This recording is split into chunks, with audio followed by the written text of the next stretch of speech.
សូមញញៀតបបរិស័ទប្រុសស្រីសម្ដាប់សម្បូរដូចតទៅខុសត្រូវយ៉ាងណាសូមអធិស្ឋានបងប្អូនហាត់កូនប្រណំ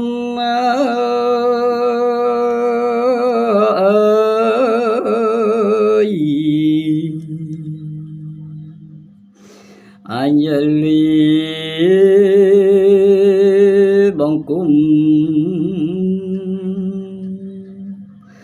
លោកឪពុក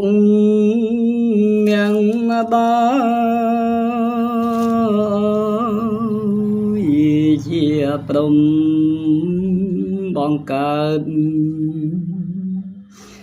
រូបកូនទាំងឡាយក៏រូបកាយប្រលឹងវិញ្ញា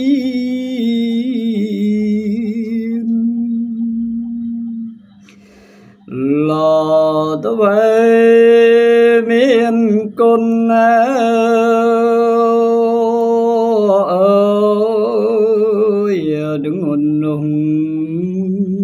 សែនដឹងអនប៉ុនរេ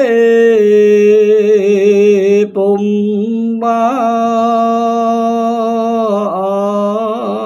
នតងបនំសមត់មៀងពេញពុនមានពុំអាចឡងបានស្មើគុណមេបា